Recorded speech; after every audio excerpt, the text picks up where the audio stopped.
Eyre by Charlotte Brontë. Chapter 7. My first quarter at Lowood seemed an age, and not the golden age either. It comprised an irksome struggle with difficulties in habituating myself to new rules and unwonted tasks. The fear of failure in these points harassed me worse than the physical hardships of my lot, though these were no trifles. During January, February, and part of March, the deep snows, and after their melting, the almost impassable roads, prevented our stirring beyond the garden walls, except to go to church; but within these limits we had to pass an hour every day in the open air. Our clothing was insufficient to protect us from the severe cold. We had no boots, the snow got into our shoes and melted there. Our ungloved hands became numbed and covered with chilblains, as were our feet. I remember well the distracting irritation I endured from this cause every evening, when my feet inflamed, and the torture of thrusting the swelled, raw, and stiff toes into my shoes in the morning. Then the scanty supply of food was distressing. With the keen appetites of growing children, we had scarcely sufficient to keep alive a delicate invalid. From this deficiency of nourishment resulted an abuse, which pressed hardly on the younger pupils. Whenever the famished great girls had an opportunity, they would coax or menace the little ones out of their portion. Many a time I have shared, between two claimants, the precious morsel of brown bread distributed at tea time, and after relinquishing to a third half the contents of my mug of coffee, I have swallowed the remainder with an accompaniment of secret tears, forced from me by the exigency of hunger. Sundays were dreary days in that wintry season. We had to walk 2 miles to Brocklebridge Church, where our patron officiated. We set out cold, we arrived at church colder. During the morning service we became almost paralyzed. It was too far to return to dinner, and an allowance of cold meat and bread, in the same penurious proportion observed in our ordinary meals, was served round between the services. At the close of the afternoon service we returned by an exposed and hilly road, where the bitter winter wind, blowing over a range of snowy summits to the north, almost flayed the skin from our faces. I can remember Miss Temple walking lightly and rapidly along our drooping line, her plaid cloak, which the frosty wind fluttered, gathered close about her, and encouraging us by precept and example to keep up our spirits and march forward, as she said, like stalwart soldiers. The other teachers, poor things, were generally themselves too much dejected to attempt the task of cheering others. How we longed for the light and heat of a blazing fire when we got back! But to the little ones at least this was denied. Each hearth in the schoolroom was immediately surrounded by a double row of great girls, and behind them the younger children crouched in groups, wrapping their starved arms in their pinafores. A little solace came at tea time in the shape of a double ration of bread, a whole instead of a half slice, with the delicious addition of a thin scrape of butter. It was the hebdomadal treat to which we all looked forward from Sabbath to Sabbath. I generally contrived to reserve a moiety of this bounteous repast for myself, but the remainder I was invariably obliged to part with. The Sunday evening was spent in repeating by heart the church catechism, and the 5th, 6th, and 7th chapters of St. Matthew, and in listening to a long sermon read by Miss Miller, whose irrepressible yawns attested her weariness. A frequent interlude of these performances was the enactment of the part of Eutychus by some half-dozen of little girls, who, overpowered with sleep, would fall down, if not out of the 3rd loft, yet off the 4th form, and be taken up half dead. The remedy was to thrust them forward into the centre of the schoolroom, and oblige them to stand there till the sermon was finished. Sometimes their feet failed them, and they sank together in a heap. They were then propped up with the monitor's high stools. I have not yet alluded to the visits of Mr. Brocklehurst, and indeed that gentleman was from home during the great part of the first month after my arrival, perhaps prolonging his stay with his friend the Archdeacon. His absence was a relief to me. I need not say that I had my own reasons for dreading his coming, but come he did at last. One afternoon, I had then been 3 weeks at Lowood, as I was sitting with a slate in my hand, puzzling over a sum in long division, My eyes, raised in abstraction to the window, caught sight of a figure just passing. I recognized almost instinctively that gaunt outline; and when, 2 minutes after, all the school, teachers included, rose en masse, it was not necessary for me to look up in order to ascertain whose entrance they thus greeted. A long stride measured the schoolroom, and presently beside Miss Temple, who had herself risen, stood the same black column which had frowned on me so ominously from the hearthrug of Gateshead. I now glanced sideways at this piece of architecture. Yes, I was right. It was Mr. Brocklehurst, buttoned up in a surtout, and looking longer, narrower, and more rigid than ever. I had my own reasons for being dismayed at this apparition. Too well I remembered the perfidious hints given by Mrs. Reed about my disposition, etc. The promise pledged by Mr. Brocklehurst to apprise Miss Temple and the teachers of my vicious nature. All along I had been dreading the fulfilment of this promise. I had been looking out daily for the coming man, whose information respecting my past life and conversation was to brand me as a bad child forever. Now there he was. He stood at Miss Temple's side. He was speaking low in her ear. I did not doubt he was making disclosures of my villainy, and I watched her eye with painful anxiety, expecting every moment to see its dark orb turn on me a glance of repugnance and contempt. I listened too, and as I happened to be seated quite at the top of the room, I caught most of what he said. Its import relieved me from immediate apprehension. "I suppose, Miss Temple, the thread I bought at Lowton will do. It struck me that it would be just of the quality for the calico chemises, and I sorted the needles to match. You may tell Miss Smith that I forgot to make a memorandum of the darning needles, but she shall have some papers sent in next week, and she is not, on any account, to give out more than one at a time to each pupil. If they have more, they are apt to be careless, and lose them. And oh, ma'am, I wish the woollen stockings were better looked to. When I was here last, I went into the kitchen garden and examined the clothes drying on the line. There was a quantity of black hose in a very bad state of repair. From the size of the holes in them, I was sure they had not been well mended from time to time." He paused. "Your directions shall be attended to, sir," said Miss Temple. "And, ma'am," he continued, "the laundress tells me some of the girls have 2 clean tuckers in the week. It is too much. The rules limit them to 1. "I think I can explain that circumstance, sir. Agnes and Catherine Johnston were invited to take tea with some friends at Lowton last Thursday, and I gave them leave to put on clean tuckers for the occasion." Mr. Brocklehurst nodded. "Well, for once it may pass, but please not to let the circumstance occur too often. And there is another thing which surprised me. I find, in settling accounts with the housekeeper, that a lunch, consisting of bread and cheese, has twice been served out to the girls during the past fortnight. How is this? I looked over the regulations, and I find no such meal as lunch mentioned.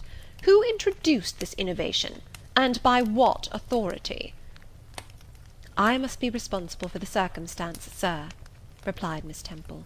"The breakfast was so ill prepared that the pupils could not possibly eat it, and I dared not allow them to remain fasting till dinner time." "Madam, allow me an instant.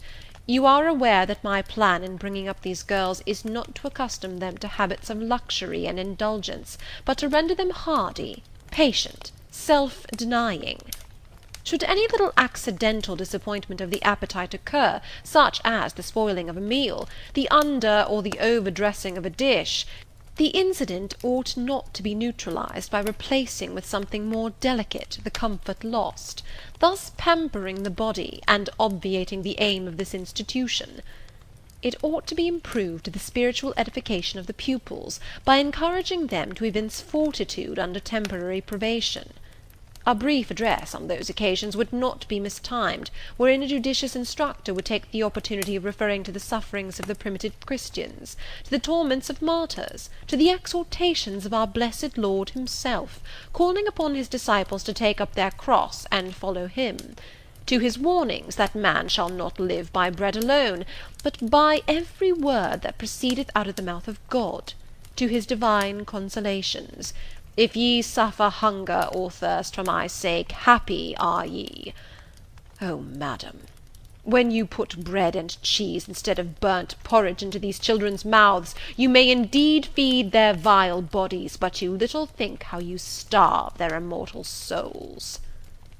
Mr. Brocklehurst again paused, perhaps overcome by his feelings.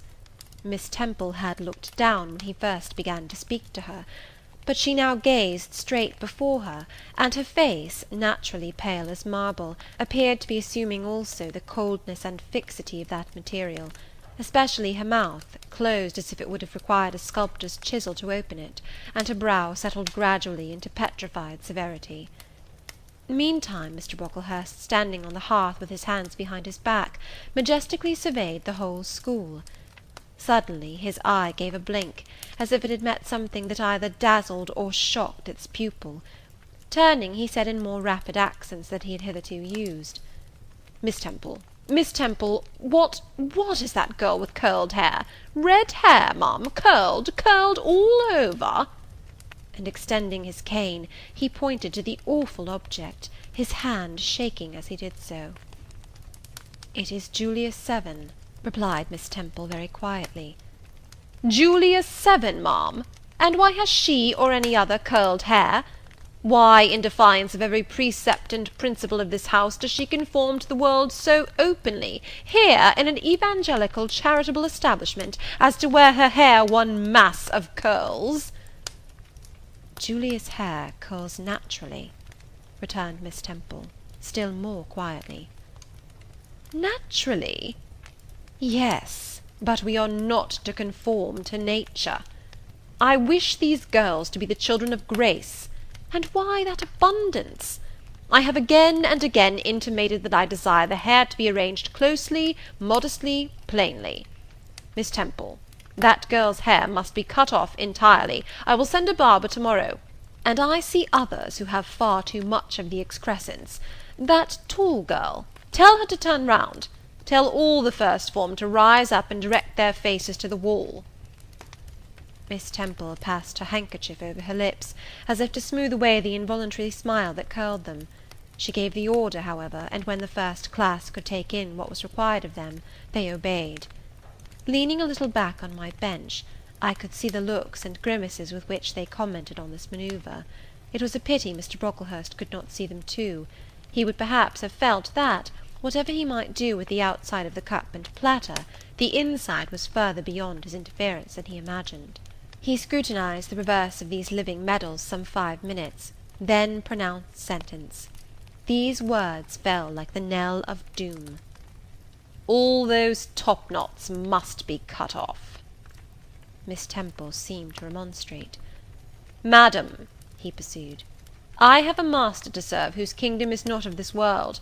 My mission is to mortify in these girls the lusts of the flesh, to teach them to clothe themselves with shamefacedness and sobriety, not with braided hair and costly apparel.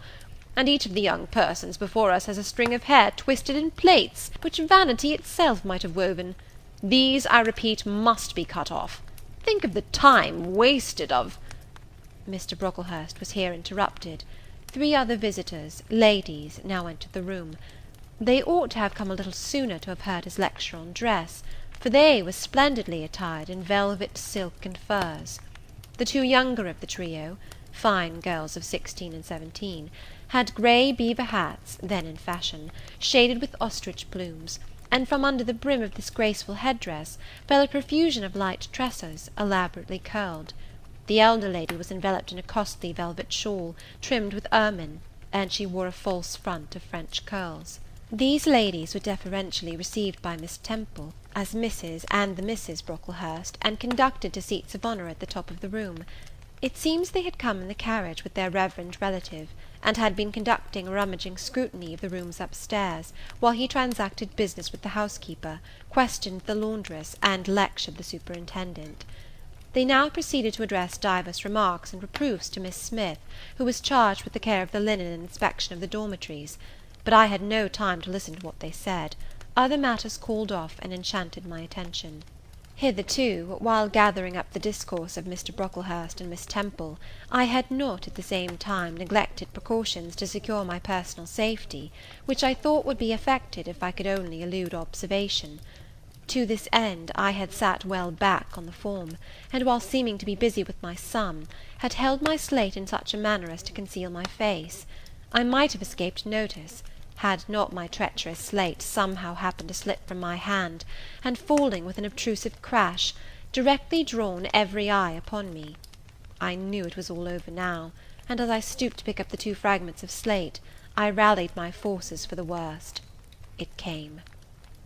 "A careless girl," said Mr. Brocklehurst, and immediately after, "It is the new pupil, I perceive." And before I could draw breath, "I must not forget I have a word to say respecting her." Then aloud, how loud it seemed to me, "Let the child who broke her slate come forward." Of my own accord I could not have stirred. I was paralyzed. But the 2 great girls, who sit on each side of me, set me on my legs, and pushed me towards the dread judge; and then Miss Temple gently assisted me to his very feet, and I caught her whispered counsel. "Don't be afraid, Jane. I saw it was an accident. You shall not be punished." The kind whisper went to my heart like a dagger. Another minute, and she will despise me for a hypocrite, thought I; and an impulse of fury against Reed, Brocklehurst and Company bounded in my pulses at the conviction. I was no Helen Burns. "Fetch that stool," said Mr. Brocklehurst, pointing to a very high one from which a monitor had just risen. It was brought. "Place the child upon it." And I was placed there, by whom I don't know. I was in no condition to note particulars. I was only aware that they had hoisted me up to the height of Mr. Brocklehurst's nose, that he was within a yard of me, and that a spread of shot orange and purple silk pelisses, and a cloud of silvery plumage extended and waved below me. Mr. Brocklehurst hemmed. "Ladies," said he, turning to his family, "Miss Temple, teachers, and children, you all see this girl?" Of course they did, for I felt their eyes directed like burning glasses against my scorched skin. "You see she is yet young. You observe she possesses the ordinary form of childhood. God has graciously given her the shape that he has given to all of us. No signal deformity points her out as a marked character. Who would think that the evil one had already found a servant and agent in her? Yet such, I grieve to say, is the case." A pause, in which I began to steady the palsy of my nerves, and to feel that the Rubicon was passed, and that the trial no longer to be shirked must be firmly sustained. "My dear children," pursued the black marble clergyman with pathos, "this is a sad, a melancholy occasion, for it becomes my duty to warn you, that this girl, who might be one of God's own lambs, is a little castaway. Not a member of the true flock, but evidently an interloper and an alien. You must be on your guard against her. You must shun her example. If necessary, avoid her company, exclude her from your sports, and shut her out from your converse. Teachers, you must watch her. Keep your eyes on her movements. Weigh well her words, scrutinize her actions, punish her body to save her soul, if indeed such salvation be possible, for, my tongue falters while I tell it, this girl, this child, the native of a Christian land, worse than many a little heathen who says its prayers to Brahma and kneels before Juggernaut, this girl is a liar." Now came a pause of 10 minutes, during which I, by this time in perfect possession of my wits, observed all the female Brocklehursts produce their pocket handkerchiefs, and apply them to their optics, while the elderly lady swayed herself to and fro, and the 2 younger ones whispered, "How shocking!" Mr. Brocklehurst resumed. "This I learned from her benefactress, from the pious and charitable lady who adopted her in her orphan state, reared her as her own daughter, and whose kindness, whose generosity the unhappy girl repaid by an ingratitude so bad, so dreadful, that at last her excellent patroness was obliged to separate her from her own young ones, fearful lest her vicious example should contaminate their purity. She has sent her here to be healed, even as the Jews of old sent their disease to the troubled pool of Bethesda. And teachers, superintendent, I beg of you not to allow the waters to stagnate round her." With this sublime conclusion, Mr. Brocklehurst adjusted the top button of his surtout, muttered something to his family, who rose, bowed to Miss Temple, and then all of the great people sailed in state from the room. Turning at the door, my judge said, "Let her stand half an hour longer on that stool, and let no one speak to her during the remainder of the day." There was I, then, mounted aloft. I, who had said I could not bear the shame of standing on my natural feet in the middle of the room, was now exposed to general view on a pedestal of infamy. What my sensations were, no language can describe; but just as they all rose, stifling my breath and constricting my throat, a girl came up and passed me. In passing, she lifted her eyes. What a strange light inspired them! What an extraordinary sensation that ray sent through me! How the new feeling bore me up! It was as if a martyr, a hero, had passed a slave or victim, and imparted strength in the transit. I mastered the rising hysteria, lifted up my head, and took a firm stand on the stool. Helen Burns, asked some slight question about her work of Miss Smith, was chidden for the triviality of the inquiry, returned to her place, and smiled at me again as she went by. What a smile! I remember it now, and I know that it was the effluence of fine intellect, of true courage. It lit up her marked lineaments, her thin face, her sunken grey eye, like a reflection from the aspect of an angel. Yet at that moment Helen Burns wore on her arm the untidy badge. Scarcely an hour ago I had heard her condemned by Miss Scatcherd to a dinner of bread and water on the morrow, because she had blotted an exercise in copying it out. Such is the imperfect nature of man. Such spots are there on the disk of the clearest planet, and eyes like Miss Scatcherd's can only see those minute defects, and are blind to the full brightness of the orb. End of chapter 7.